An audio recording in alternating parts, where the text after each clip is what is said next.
السلام عليكم ورحمة الله وبركاته. إن الحمد لله نحمده ونستعينه ونستغفر ونعوذ بالله من شرور أنفسنا وسيئات أعمالنا. من يهده الله فلا مضل له ومن يضلله فلا هادي له، وأشهد أن لا إله إلا الله وحده لا شريك له، وأشهد أن محمدا عبده ورسوله. أما بعد، فأعوذ بالله من الشيطان الرجيم. بسم الله الرحمن الرحيم. قل هو الله أحد الله الصمد لم يلد ولم يولد ولم يكن له كفوا أحد.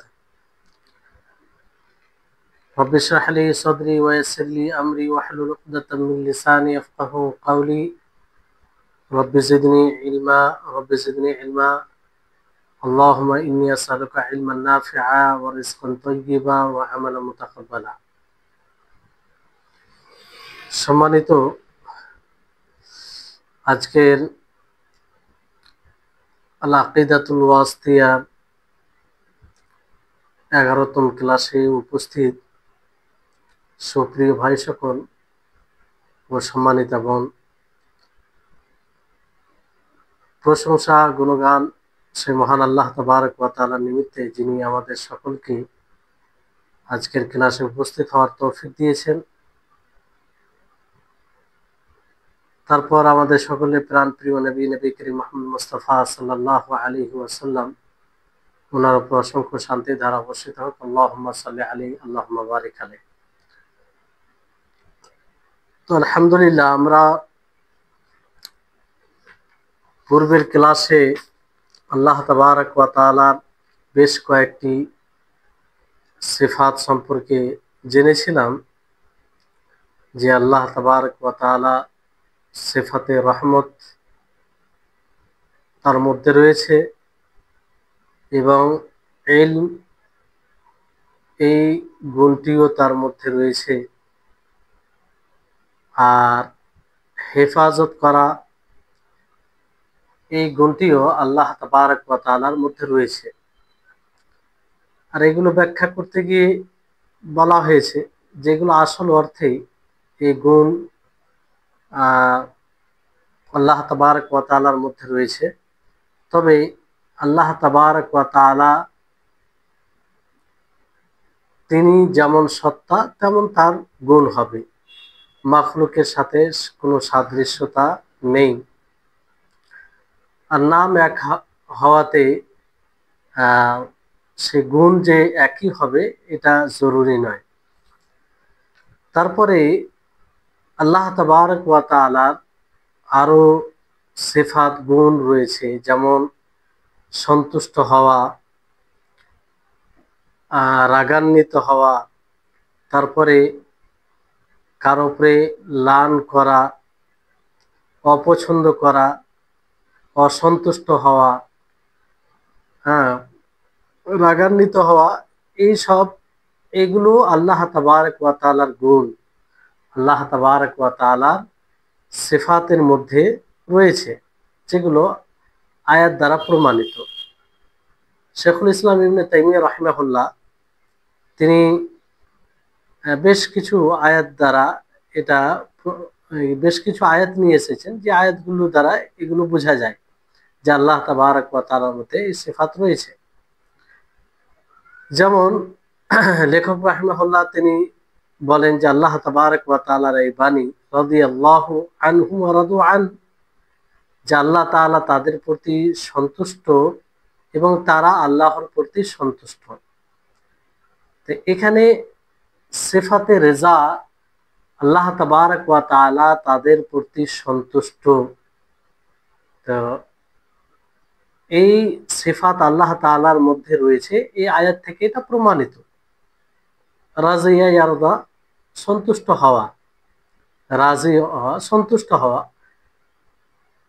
তারপরে আল্লাহ তাবারক ওয়া তাআলার এই বাণী সূরা নিসার 93 নম্বর আয়াত, ওয়ামাই ইয়াকতুল মুমিনান মুতাআম্মিদান ফাজাযাউহু জাহান্নামু খালিদান ফিহা ওয়া গাদিবাল্লাহু আলাইহি ওয়া লা'নাহু।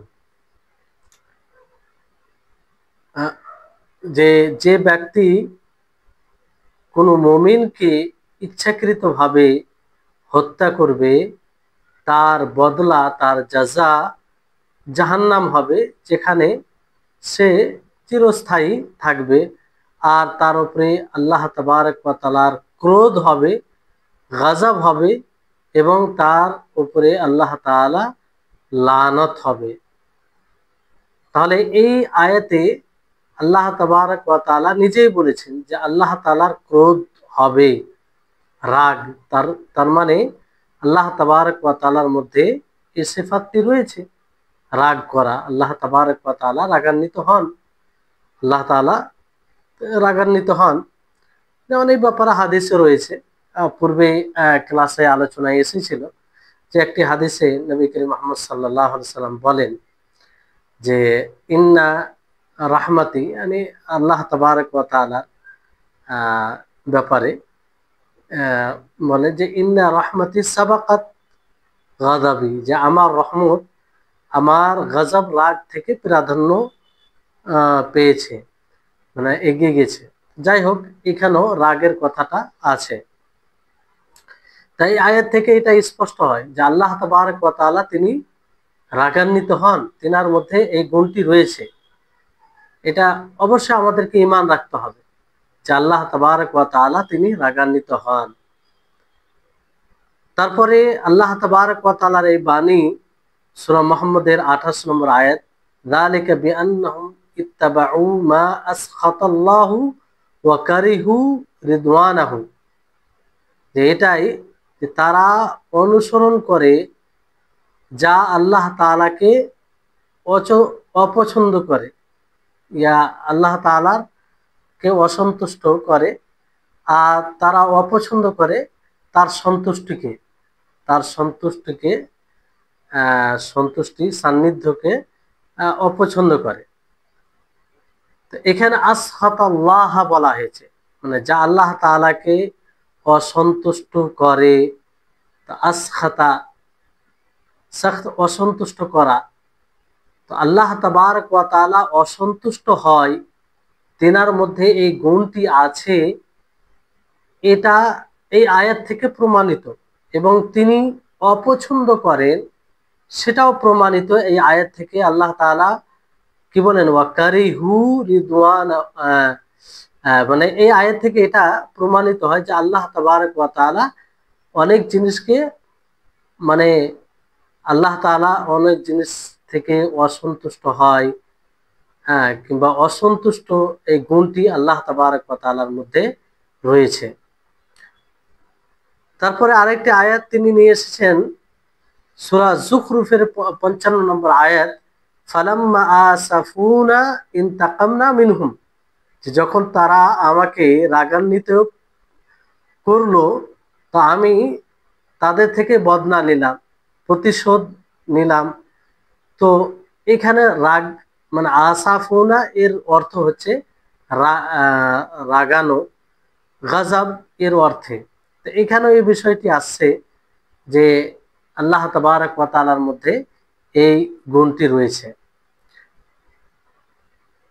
তারপরে আল্লাহ তাবারক ওয়া তাআলা বলেন ওয়ালাকিন কারিহাল্লাহু ইনবিআসাহুম ফাসাব্বাতাহুম, যে আল্লাহ তাবারক ওয়া তাআলা, কিন্তু পূর্বে আয়াত রয়েছে, তারপর আল্লাহ তাআলা বলেন যে আল্লাহ তাআলা অপছন্দ করেন তাদের তৎপরতাকে।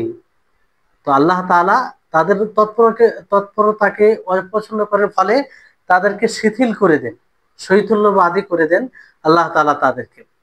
তো এখানে কারিহা শব্দ আল্লাহ তাআলা নিজেই ব্যবহার করেছেন। তো কারিহা আল্লাহ তাআলা অপছন্দ করেন। তো আল্লাহ তাআলা কোনো জিনিসকে অপছন্দ করা কিংবা এই গুণটি, এটি আল্লাহর মধ্যে রয়েছে, এই সিফাতটি আল্লাহ তাবারক ওয়া তাআলার মধ্যে রয়েছে, এই আয়াত থেকে প্রমাণিত হয়। তারপরে এই আয়াত কাবুরা মাকতান ইনদাল্লাহি আন তাকুলু মা লা তাফআলুন, যে এটা কত ঘৃণিত কথা কিংবা খুব বড় মন্দ বিষয় আল্লাহ তাআলার নিকটে, কিংবা বড় অসন্তুষ্টিকর বিষয় আল্লাহ তাআলার নিকটে কে তারা যেটা বলবে সেটা করবে না, মানে যা যা বলবে তা তারা করবে না। এখানে কাবুরা মাক্তান ইনদাল্লাহ, মাক্ত মানে অসন্তুষ্ট হওয়া, কোন জিনিসকে একদম মানে অসন্তুষ্ট হওয়া, মাক্ত আর সাখাত, এগুলো একই, কম বেশি একই শব্দ অর্থে আসে, কিছু হালকা পার্থক্য হতে পারে। তো যাই হোক, বিষয়টা হচ্ছে যে এই আয়াতগুলি থেকে যেগুলো আমরা বুঝতে পারলাম যে আল্লাহ তাবারক ওয়া তাআলার মধ্যে সিফাতে রেজা মানে সন্তুষ্ট হওয়া, গজব রাগ করা, এবং লান অভিশাপ দেওয়া, আর অলকুর বলতে অপছন্দ করা, অসন্তুষ্ট হওয়া, এই গুণগুলো আল্লাহ তাবারক ওয়া তাআলার মধ্যে রয়েছে এই আয়াত থেকে প্রমাণিত, এবং এই আয়াত দ্বারা এগুলো সাব্যস্ত করা হয়েছে। আহলে হক যারা আহলুস সুন্নাহ ওয়াল জামাত, তারা এই সব সিফাতকে সাব্যস্ত করে। তারা এগুলো সম্পর্কে এই কথাই বলে যে এটা আল্লাহ, এগুলো আল্লাহ তাবারক ওয়া তাআলার প্রকৃত সিফাত, গুণ, আর এটা আল্লাহ তাবারক ওয়া তাআলার উপযুক্ত। আল্লাহ তাবারক ওয়া তাআলার যেমন সত্তা তেমন এগুলো গুণ, আর এই গুণগুলো মাখলুকের কোন গুণের সাথে সাদৃশ্যতা খাবে না, মানে কোনো সাদৃশ্য নাই। আর মাখলুকের মধ্যে এই গুণ থাকার মানে এটা নয় যে আল্লাহ তাবারক ওয়া তাআলার মধ্যে এই গুণ আছে তো একই গুণ হবে, এরকমটাও বিষয় নেই। বরং মাখলুক অসন্তুষ্ট হয় মাখলুকের মতো, মাখলুকের রাগ মাখলুকের মতো, মাখলুকের সন্তুষ্ট হওয়া মাখলুকের মতো, মাখলুকের অভিশাপ করা মাখলুকের মতো। আর আল্লাহ তাবারক ওয়া তাআলা তিনি যে সন্তুষ্ট হন, তিনার এটা তিনার সত্তার যেমন উপযুক্ত সেই রকম। আচ্ছা, এইভাবে আমাদেরকে ঈমান নিয়ে আসতে হবে। কিন্তু আশায়রা মুতাজিলা এইসব সিফাতের অস্বীকার করে। তারা তারা বলে যে আল্লাহ তাবারক ওয়া তাআলা, আল্লাহ তাবারক ওয়া তাআলাকে এইসব গুণে গুণান্বিত কিংবা এইসব গুণ তার জন্য সাব্যস্ত করা যাবে না।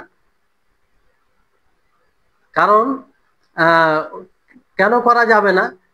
যেমন আশায়রা এই সমস্ত গুণগুলোকে এরাদা, ইচ্ছার দিকে ফিরিয়ে দেয়। মানে তারা বলতে চায়, যেমন পূর্বে আলোচনায় এসেছে যে মহাব্বা, মহাব্বা বলতে আল্লাহ তাবারক ওয়া তাআলার ইচ্ছা, কারো উপরে ইহসান করার ইচ্ছা, এইভাবে তারা তাবিল করে। অনুরূপ ভাবে এখানে রেজা বলতে তারা এটার ব্যাখ্যা এইভাবে দেয়, যেটা বাতিল ব্যাখ্যা, বাতিল তাবিল, তাবিলে ফাসিদা বলতে পারেন। তো যে আল্লাহ তাবারক ওয়া তাআলা কারো প্রতি সন্তুষ্ট হন মানে তাকে সওয়াব প্রতিদান দেওয়ার ইচ্ছা করেন। আর কারো প্রতি আল্লাহ তাআলা রাগান্বিত হন, ক্রোধ হন, তার মানে আল্লাহ তাআলা তাকে শাস্তি দেওয়ার ইচ্ছা করে। এইভাবে তারা তাবিল করে, অপব্যাখ্যা করে, যেটা একদম বাতিল। মুতাজিলা তারা তারা এইভাবে বলে যে রেজা বলতে সওয়াব, আল্লাহ তাবারক ওয়া তাআলার সন্তুষ্টি হওয়া বলতে সওয়াব, প্রতিদান, আর অসন্তুষ্ট হওয়া, অপছন্দ করা, এগুলো বলতে আল্লাহ তাবারক ওয়া তাআলার আযাব। মানে ওই অর্থে নেই না যে আল্লাহ তাবারক ওয়া তাআলা সন্তুষ্ট হন, যে রেজার যেটা মূল অর্থ, সেই অর্থে তারা নেই না বিষয়টি। বরং তারা তাবিল করে কি বলে যে রেজা বলতে আল্লাহ তাবারক ওয়া তাআলার প্রতিদান দেওয়া, আর অসন্তুষ্ট হওয়া বলতে আল্লাহ তাবারক ওয়া তাআলার শাস্তি। তো আল্লাহ তাবারক ওয়া তাআলার এই বাণী রাদিয়াল্লাহু আনহু ওয়া রাদু আন, এখানে আল্লাহ তাআলা সুস্পষ্টভাবে খবর দিয়েছেন যে আল্লাহ তাআলা তাদের প্রতি সন্তুষ্ট এবং তারা আল্লাহর প্রতি সন্তুষ্ট। যদি এটা অন্য কোনো অর্থে হতো তাহলে এইভাবে আল্লাহ তাআলা কেন? এখানে একটি বিষয় খেয়াল রাখতে হবে। দেখেন যে রাদিয়াল্লাহু আনহু ওয়া রাদু আন, যে আল্লাহ তাবারক ওয়া তাআলা তাদের প্রতি সন্তুষ্ট। আল্লাহ তাআলা নিজের ক্ষেত্রেও রাজিয়া শব্দ ব্যবহার করেছেন, এবং সাহাবায়ে কেরামদের ক্ষেত্রেও রাজিয়া, মখলুকের ক্ষেত্রেও রাজিয়া শব্দ ব্যবহার করেছেন। তাহলে শব্দ নাম এক হওয়াতে বিষয়, মূল বিষয় এক হয়ে যায় না, বরং আল্লাহ তাবারক, যেমন এখানে আল্লাহ তাআলা বলছে যে আল্লাহ তাআলা তাদের প্রতি সন্তুষ্ট, তো এটা আল্লাহ তাবারক ওয়া তাআলা যেমন ভাবে সন্তুষ্ট হওয়া তার সত্তার জন্য উপযুক্ত হবে, সেইভাবে তিনি সন্তুষ্ট হন। আর মখলুক যেভাবে সন্তুষ্ট হয়, আমরা যেভাবে এক অপরের প্রতি সন্তুষ্ট হই, সেভাবে আমরা সন্তুষ্ট হব, এরকম বিষয়টি।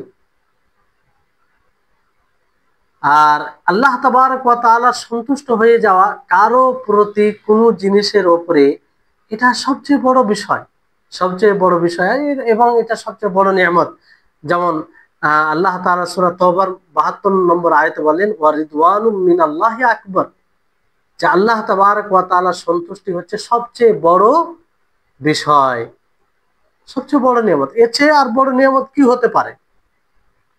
আল্লাহ তাআলা সন্তুষ্ট হয়ে যাওয়া মানে সবকিছু অর্জন করে নেওয়া। আল্লাহ তাআলা সন্তুষ্ট হয়ে যাওয়া মানে সবকিছু অর্জন করে নেওয়া। তা আল্লাহ তাআলা কার প্রতি সন্তুষ্ট আর কার প্রতি রাগান্বিত, এটা আমরা স্বাভাবিকভাবে বুঝতে পারি, স্বাভাবিকভাবেও বুঝতে পারি যে আল্লাহ তাআলা যদি কাউকে ভালোবাসেন, কাউকে নেয়ামত অবস্থায় রাখেন, তার মানে আল্লাহ তাআলা তার প্রতি সন্তুষ্ট। আর কাউকে বিপদে রাখেন, কাউকে কষ্টে রাখেন, আযাব দেয়, শাস্তি দেয়, তার মানে কি আল্লাহ তাআলা তার প্রতি অসন্তুষ্ট। কিন্তু এখানে একটা মানে প্রশ্ন উঠতে পারে, সংশয় আসতে পারে, সেটা কি, যে দুনিয়াতে তো অনেক কাফির মুশরিক যারা আল্লাহ তাআলার নাফরমান, যারা আল্লাহ তাআলার মানে অবাধ্যকারী, তাদেরকে তো আল্লাহ তাআলা নিয়ামতে রেখেছেন, তাদেরকে তো আল্লাহ তাআলা ভালো অবস্থায় রেখেছেন। তো এটা কি আল্লাহ তাআলা তাদের প্রতি সন্তুষ্ট হয়ে এটা দিয়েছেন তাদেরকে নেয়ামত? তো না, বিষয়টি এটা নয়। মুশরিক কাফের আল্লাহর অবাধ্যকারী যাদের প্রতি আল্লাহ তাআলা অসন্তুষ্ট, তারপর আল্লাহ তাআলা তাদেরকে ভালো রেখেছেন, এটা মূলত রিজা জন্য নয়। আল্লাহ তাআলা তাদের প্রতি সন্তুষ্ট এই জন্য নয়। কিসের জন্য? এটা এই জন্য যে আল্লাহ তাআলা তাদেরকে ছাড় দিয়েছেন এই দুনিয়াতে, তাদেরকে পরীক্ষা করছেন, এটা সন্তুষ্টির জন্য নয়, মানে তাদেরকে ইস্তিদরাজ, ছাড় দেয়, যেটা আয়াত দ্বারা এটা প্রমাণিত। জি, তাহলে আল্লাহ তাবারক ওয়া তাআলা সন্তুষ্ট হবেন, এটা যুক্তিগত অনেক দলিল আছে, যুক্তিগত দলিল অনেক, যে আমরা স্বাভাবিকভাবে যে এটা যদি বলি, যে যদি কোনো মানুষ সৎ কাজ করে, ভালো কাজ করে, নেকির কাজ করে, শরীয়ত অনুযায়ী জীবন যাপন করে, তাহলে আল্লাহ তাআলা তাকে কি দিবেন? বদলা দিবেন, উত্তম বদলা দিবেন। ফামান ইয়ামাল মিসকালা যাররাতিন খায়রান ইয়ারা ওয়া মান ইয়ামাল মিসকালা যাররাতিন শাররান ইয়ারা, যে অনুপরিমাণ ভালো কাজ করবে সে সেটা দেখবে, অর্থাৎ তার বদলা সে পাবে। আর যে অনুপরিমাণ মন্দ কাজ করবে সে তার বদলা, মানে সে তার মন্দ ফল পাবে। তো আল্লাহ তাআলা ভালো কাজের ভালো বদলা কখন দিবেন? তার প্রতি সন্তুষ্ট থাকবেন বলেই তো দেবে, তা না হলে কেন দেবে? আল্লাহ তাআলা মুমিন, মুত্তাকি, পরহেজগার যারা, যারা শরীয়ত অনুযায়ী চলে, তাদেরকে জান্নাত দেবেন। কেন দিবেন? তাদের প্রতি সন্তুষ্ট আছে, থাকবেন বলেই, সন্তুষ্ট হবেন, সন্তুষ্ট বলেই আল্লাহ তাআলা তাকে জান্নাত দেবে। আর যারা আল্লাহ তাআলার অবাধ্যকারী, আল্লাহ তাআলাকে অস্বীকার করে, তার আয়াত সমূহকে, নিদর্শন সমূহকে অস্বীকার করে, তাদেরকে জাহান্নাম দিবেন। তার মানে কি আল্লাহ তাআলা তাদের প্রতি অসন্তুষ্ট। তো এই গুণটি আল্লাহ তাবারক ওয়া তাআলার মধ্যে রয়েছে, এটা এটা এর প্রতি ঈমান নিয়ে আসতে হবে, এর প্রতি ঈমান নিয়ে আসতে হবে যে আল্লাহ তাআলার মধ্যে সন্তুষ্ট হওয়া গুণ এইটি রয়েছে, যেটা আল্লাহ তাবারক ওয়া তাআলা বাণী দ্বারা প্রমাণিত।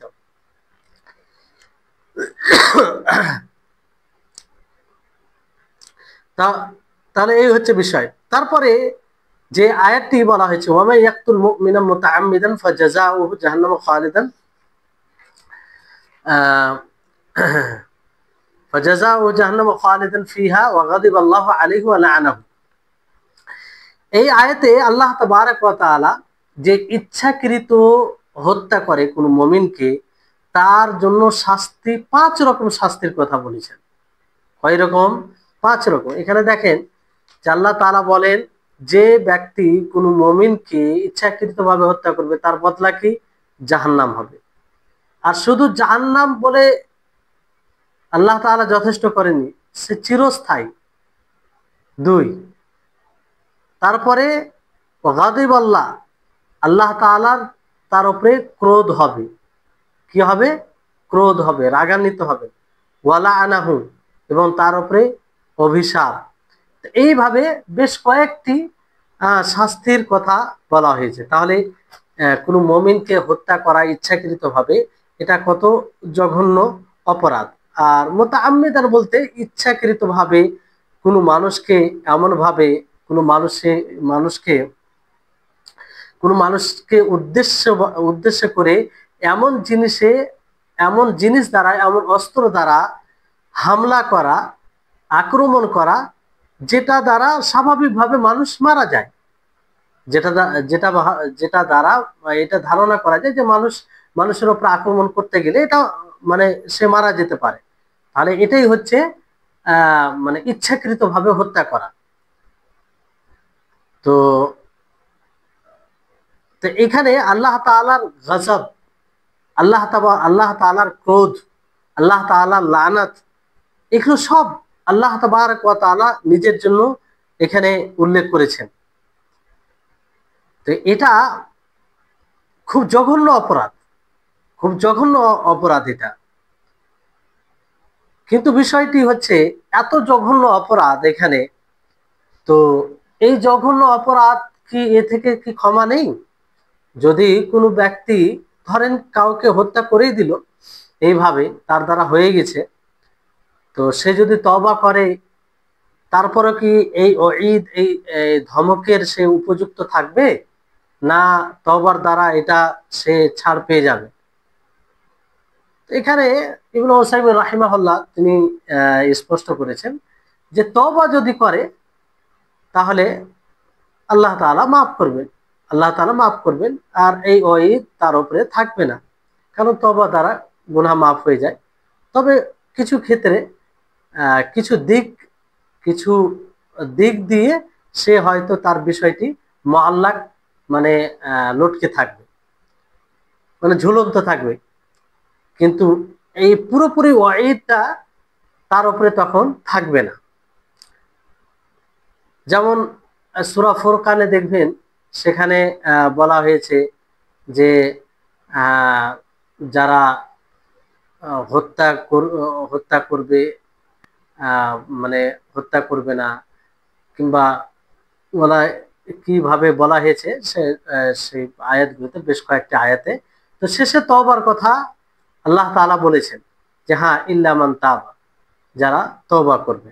তো যাই হোক, ওয়া মান ইয়াফআল যালিকা ইয়ালকা আসামা, এভাবে রয়েছে। তারপরে তওবার কথা বলা হয়েছে, তওবা দ্বারা ইস্তিসনা করা হয়েছে। তো যদি তওবা করে তাহলে এটা হালাল। আর এর দলিল আরেকটি পাওয়া যায়, প্রসিদ্ধ ঘটনা আপনারা হয়তো শুনেছেন, যে একজন দেহাতি, একজন ব্যক্তি, সে 99টি মানুষকে হত্যা করেছিল, 99টি মানুষকে হত্যা করেছিল। পরবর্তীতে সে যখন শুনল যে না, হত্যা করা এটা মহাপাপ, সে অনুতপ্ত হলো, কিংবা অনুতপ্ত হয়ে আল্লাহর দিকে ফিরে আসতে চাইছে।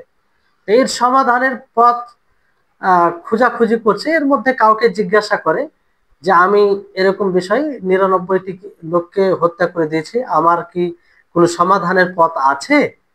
তো হয়তো এমন লোককে জিজ্ঞাসা করা হয়েছিল যে সে জানে না।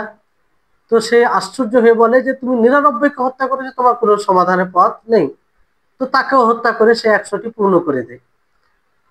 এরপরে আরেক লোককে জিজ্ঞাসা করে, সে দূরদর্শী ছিলেন, তাকে বলল না, তওবা করো, অনুতপ্ত হও, তো ইনশাআল্লাহ আল্লাহ তাআলা ক্ষমা করবেন। যাই হোক, লম্বা হাদিস আপনারা শুনেছেন।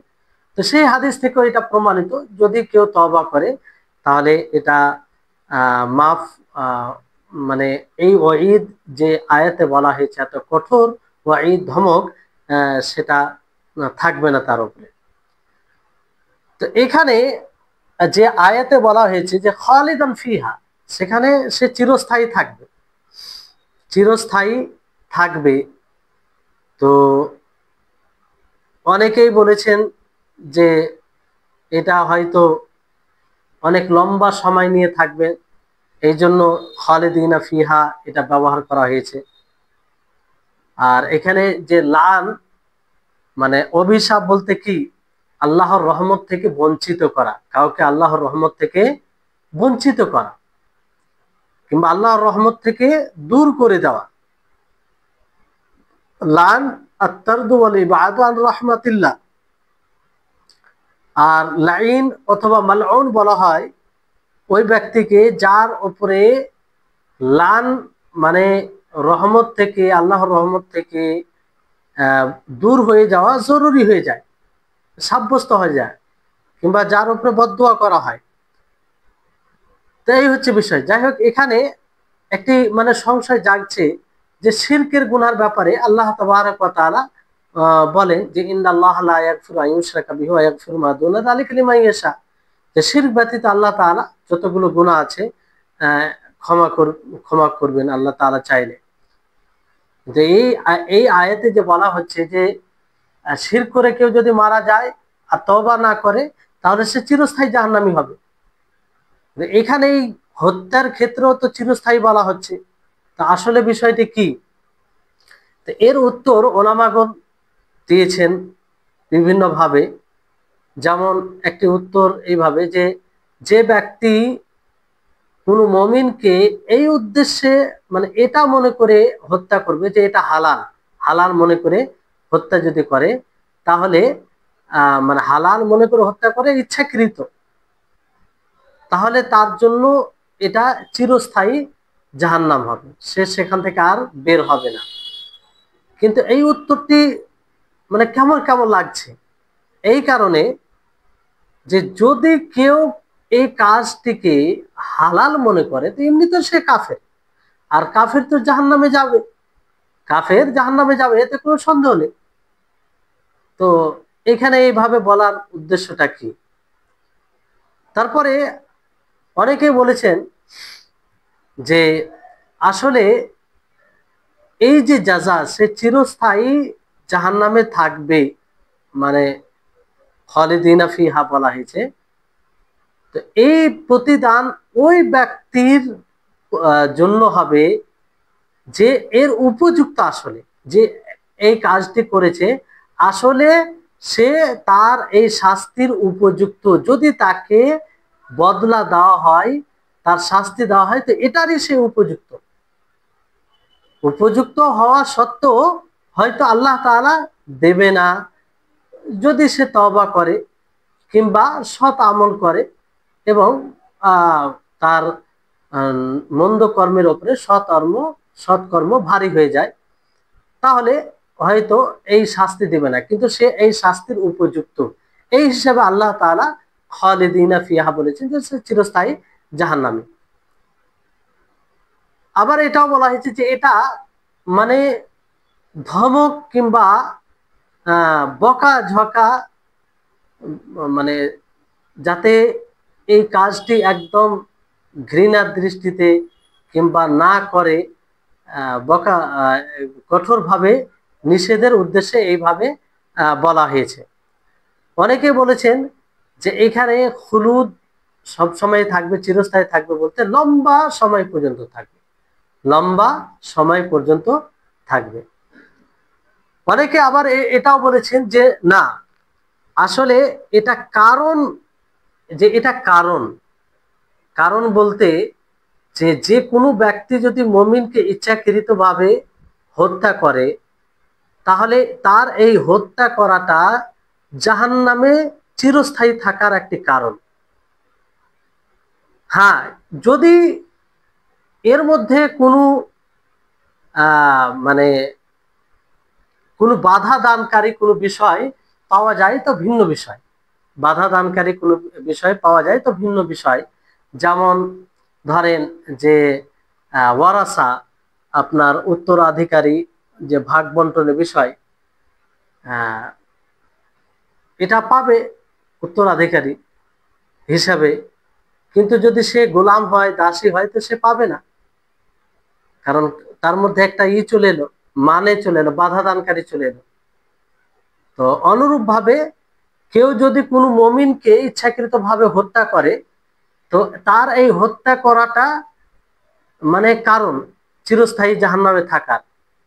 কিন্তু হতে পারে মানে মানে কোনো বাধা দানকারী থাকার কারণে সে চিরস্থায়ী জাহান্নামে নাও থাকতে পারে। এই কোনো সময় বাধা দানকারী কিছু পাওয়া যেতেও পারে, নাও পারে। তো এই অর্থটা নিলে লাভটা কি?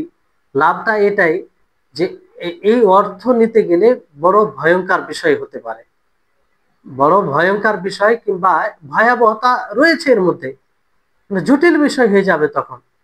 যে যদি কোনো প্রাচীর মানে কোনো বাধা দানকারী বিষয় না থাকে, তাহলে চিরস্থায়ী জাহান্নামে থাকবে, চিরস্থায়ী জাহান্নামে থাকবে, চিরস্থায়ী জাহান্নামে থাকবে।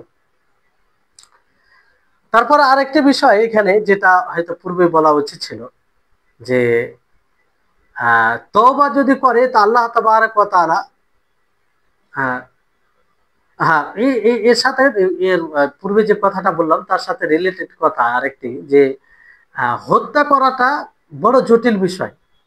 মানে যে শেষে যে অর্থটা বললাম, যে কোনো মমিনকে ইচ্ছাকৃত ভাবে হত্যা করা, কোনো মমিনকে ইচ্ছাকৃত ভাবে হত্যা করা, এটা কারণ জাহান্নামে চিরস্থায়ী ভাবে থাকা, জাহান্নামে চিরস্থায়ী ভাবে থাকা। তো যদি কোনো বাধা দানকারী না থাকে, তো বাধা দানকারী না থাকলে এটা জটিল বিষয়।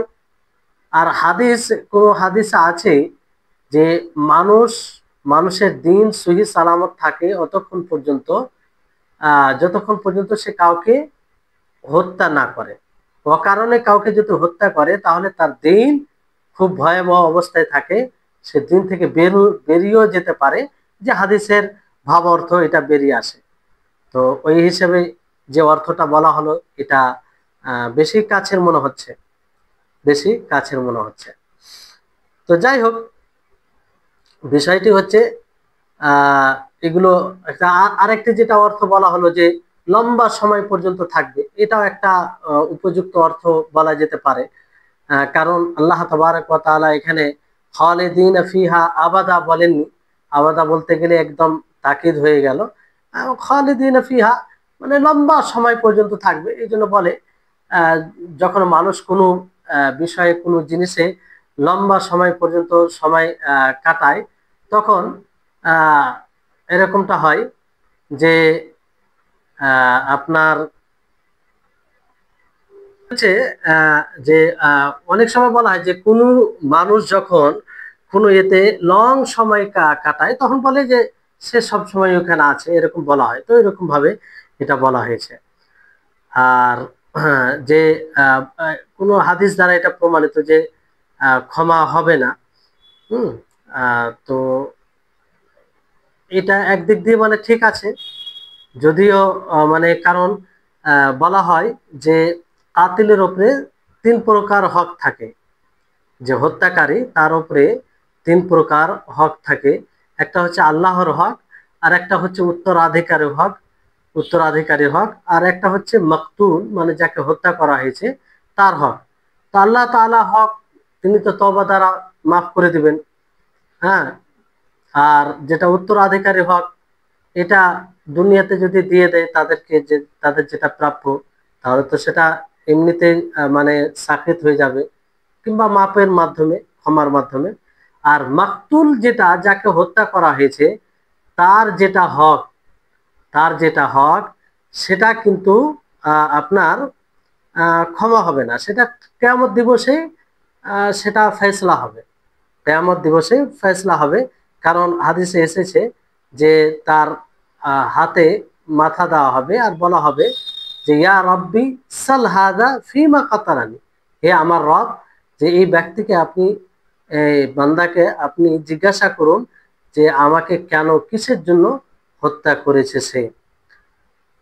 তো এই হচ্ছে। তারপরে যে আয়াতটি রয়েছে ফালাম্মা আসাফুনা, ফালাম্মা আসাফুনা, আহ, যে আসাফ এখানে আহ, যে আমাকে তারা যখন রাগান্বিত করলো, মানে মানে তখন আমি তাদের কাছ থেকে বদলা বদলা নিলাম, প্রতিশোধ নিলাম। তা এখানে রাগ গজব এর অর্থে রয়েছে। এক কথায় এই আয়াত দ্বারাও সেটাই প্রমাণিত হয়। জি, এই আয়াত দ্বারাও সেটাই প্রমাণিত হয়। তাহলে আমরা এই কয়েকটি আয়াত থেকে আল্লাহ তাবারক ওয়া তাআলার যে সিফাত, যেগুলো রেজা, গজব, হ্যাঁ, তারপরে লান, হ্যাঁ, এই সব গুণ যেগুলো রয়েছে এগুলো আল্লাহর জন্য প্রমাণিত, যা আল্লাহ তাবারক ওয়া তাআলার কিতাব থেকেই সাব্যস্ত, আল্লাহ তাবারক ওয়া তাআলার কিতাব থেকেই সাব্যস্ত। তারপরে লেখক রাহিমাহুল্লাহ বলেন, হাল ইয়ানজুরুনা ইল্লা আন ইয়াতিয়াহুমুল্লাহু ফি যুলালিম মিনাল গামামি ওয়াল মালাইকাতু ওয়া কুদিয়াল আমরু হাল ইয়ানজুরুনা ইল্লা আন তাতিয়াহুমুল মালাইকাতু আও ইয়াতিয়া রাব্বুকা আও ইয়াতিয়া বা'দু আয়াতি রাব্বিকা কাল্লা ইযা দুক্কাতিল আরদু দাক্কান দাক্কা ওয়া জাআ রাব্বুকা ওয়াল মালাকু সাফফান সাফফা ওয়া ইয়াওমা তাশাক্কাকুস সামাউ বিল গামামি ওয়া নুজিলাল মালাইকাতু তানজিলা। তো এই কয়েকটি আয়াত দ্বারা আল্লাহ তাআলার যে সিফাতে মাজি, তিনি যে আসবেন, আসেন, হ্যাঁ, অবতরণ করেন, এটাকে মানে সাব্যস্ত করা হয়েছে, কিংবা এই আয়াতগুলো দ্বারা প্রমাণিত হয়। দুইটি সিফাত, সেটা হচ্ছে আল্লাহ তাবারক ওয়া তাআলার আসা, আগমন, এটা। তো আহলুস সুন্নাহ ওয়াল জামা এই দুটি সিফাতকে তার মূল অর্থেই প্রমাণ করেন, আর বাতিল, কোনো প্রকারের বাতিল তাবিল অপব্যাখ্যা দেন না।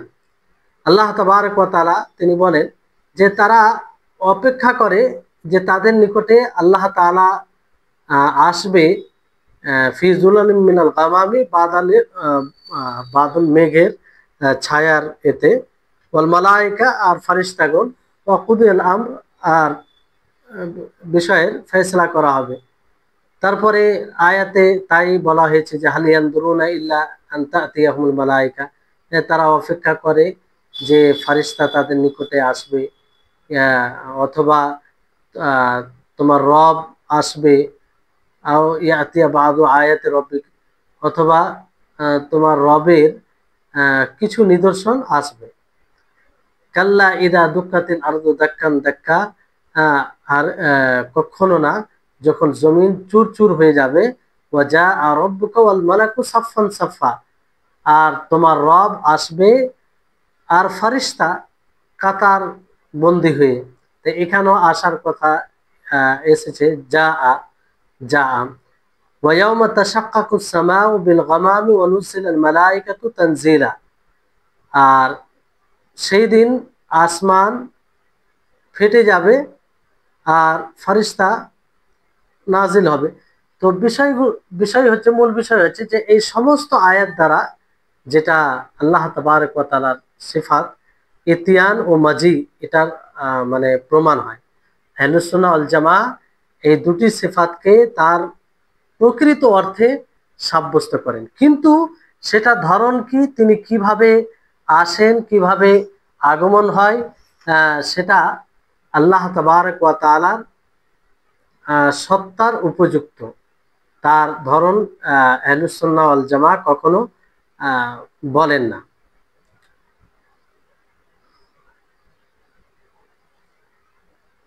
জি।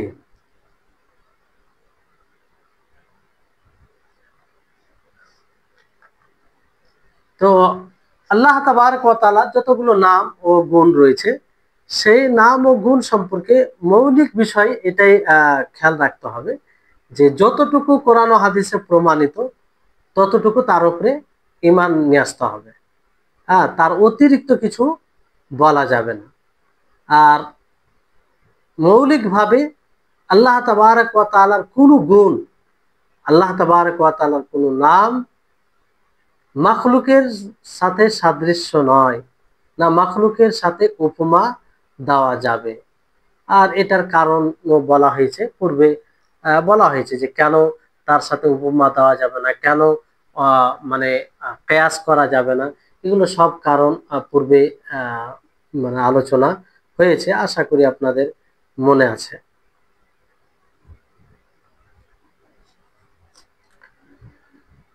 এখানে ওয়াজা রব্বুকা ওয়াল মালাকু সাফফান সাফফা, যে তোমার রব আসবে, এখানে আসা অনেকে যারা বাতিল ফিরকা দল রয়েছে তারা বলে যে এখানে রবের আশা বলতে রবের আযাব আসা।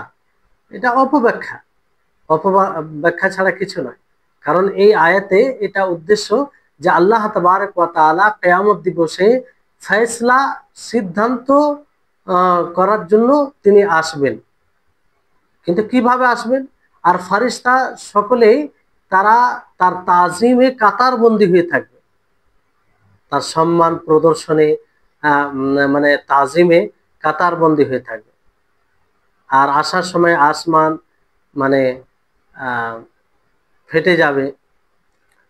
তো এই হচ্ছে বিষয়। কিন্তু তিনি, তিনার আশা, তিনার মাঝি কিভাবে, এটা আমরা তার বিবরণ দিতে পারি না, এটা আমরা বিবরণ দিতে পারি না।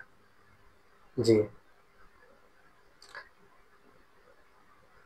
আর মাখলুকের সাথে সাদৃশ্য কোনো মতে দেওয়া যাবে না। মাখলুকের সাথে সাদৃশ্য দেওয়া মানে ভেবে নিতে হবে যে সেটা একটা ইনকারের পথ, ইনকারের পথ, নাফির পথ। তো আজ এই পর্যন্ত থাক ইনশাআল্লাহ। আগামী ক্লাসে ইনশাআল্লাহ একটু বেশি পড়ার চেষ্টা করব। আসলে গত 2 দিন 3 দিন প্রচন্ড অসুস্থ ছিলাম।